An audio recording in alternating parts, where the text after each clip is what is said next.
तुमच्या योजना ज्या राजकीय स्वरूपाच्या आहेत,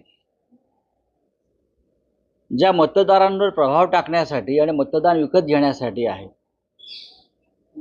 त्यासाठी वेळ मिळावा सरकारी पैशातून हे सर्व करण्यासाठी म्हणून निवडणूक आयोग हे राजकारण्यांच्या हातचं हत्यार आणि बावलं बनणार असेल, ही संविधानिक संस्था आहे. तेच तर आम्ही म्हणतोय की या देशातलं संविधान, राज्यघटना धोक्यात आहे. न्यायालय, निवडणूक आयोग या ज्या निष्पक्ष अशा संस्था ज्यांनी काम करायचं असतं, त्यात जर प्रधानमंत्री मुख्यमंत्र्यांच्या दबावाखाली काम करणार असतील तर संविधान राहिले कुठे या देशामध्ये? महाराष्ट्रातल्या निवडणुका डिसेंबरला होणार असतील तर ही सत्ताधाऱ्यांची सोय आहे. ज्यांना महाराष्ट्रात पराभवाची भीती वाटते, ज्यांना राजकारणात पराभवाची भीती वाटते, महाराष्ट्रात पराभवाची भीती वाटते की आम्ही निवडणूक हरू, आता निवडणुका वेळच घेतल्या, तर त्यांनी अशा पद्धतीनं हा डाव टाकलेला आहे. झारखंड आणि महाराष्ट्र या निवडणुका सुद्धा हरियाणाबरोबर व्हायला हरकत नव्हत्या, पण झारखंडची निवडणूक यासाठी पुढे ढकलली. त्यांना झारखंडमध्ये हेमंत सोरेन यांचा झारखंड मुक्ती मोर्चा फोडायचा आहे. आणि आज आपण पाहिलं असेल, चंपा सोरेन यांना दिल्लीत जी बैठक झाली आणि त्यांना निवडणुकीच्या आधी हेमंत सोरेन यांना सत्तेवरून हटवायचं आहे. त्यासाठीच झारखंडची निवडणूक ते घेत नाहीत आणि महाराष्ट्रामध्ये अशाच राजकीय कारणासाठी या राज्याच्या निवडणुका घेत नाहीत.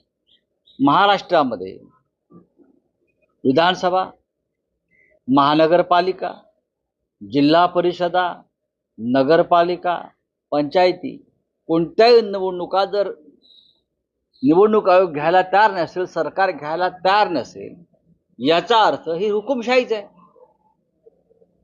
ही एक प्रकारे हुकुमशाहीच आहे. कुठे आहे राज्यघटना, कुठे आहे संविधान? याचं उत्तर कोणी देईल का? बोलिये. एकनाथ शिंदे काल एका इंटरव्ह्यूमध्ये म्हणाले की उद्धव ठाकरेंमुळेच राज ठाकरेंनी पक्ष सोडला. बाळासाहेबांची इच्छा नव्हती की त्यांना बाहेर काढण्याची.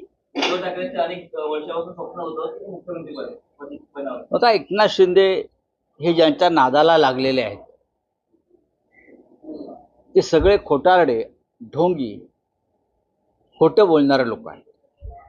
ते आता त्यांच्या कळपात शिरले. आता लांडगे आणि कोल्ह्यांच्या कळपात शिरल्यावर दुसरं काय होणार? खोटंच बोलणार. एकनाथ शिंदे हे खोटं बोलत आहेत. राज ठाकरे यांनी पक्ष सोडला तेव्हा एकनाथ शिंदे उद्धव ठाकरेंबरोबरच होते, आमच्याबरोबरच होते.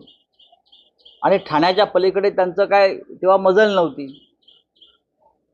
तो पण त्यांचा एखादा महापालिकेचा वॉर्ड असेल, त्याच्यामुळे त्यांनी 25 वर्षा आधीच्या राजकारणात त्यांचा काही सहभागच नव्हता किंवा त्यांना मातोश्रीवरती दरवाजेच उघडे नव्हते त्या काळात फार. तर त्याच्यावर त्यांनी बोलणं योग्य नाही. त्यांना काय घडलंय माहीत नाही. आम्ही तिथे साक्षीदार होतो, आम्ही तिकडे साक्षीदार होतो, आम्ही तेव्हा मैदानात होतो. ठाण्यामध्ये एकनाथ शिंदे ठाण्यात काम करत होते. त्यांच्या एक मर्यादेच्या पलीकडे ते जात नव्हते. त्यांचं रिंगण होतं. मुंबईत त्यांना फार त्यांची दौड नव्हती. 25-30 वर्षापूर्वी जर राज ठाकरेंनी पक्ष सोडला तर आम्ही होतो ना तिकडे, आम्हाला माहिती आहे काय झालं ते.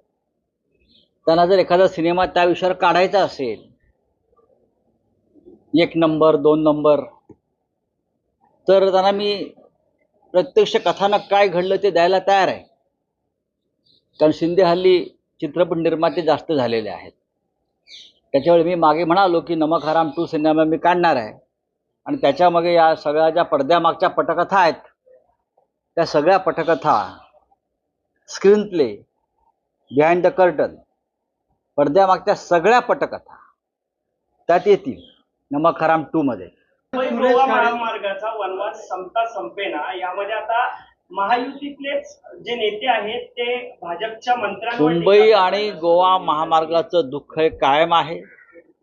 विशेषतः गणपतीचा सण आला की त्या रस्त्यावरून कोकणाकडे गोव्याकडे जाणारे आपले जे मराठी बांधव आहेत त्यांचे काय हाल होतात त्याचा मी स्वतः एक साक्षीदार आहे. की मी स्वतः कोकणात गावाला जातो गणपतीसाठी, मला माहिती आहे. आत्ताच मी घरी चर्चा करत होतो की रस्ते एवढे खराब आहेत, पोचायचं कसं आपण, हे हाल आहेत. सगळा पैसा रस्त्यांच्या खड्ड्यात जातोय ठेकेदाराच्या माध्यमातून आणि या सरकारच्या खिशात जातो.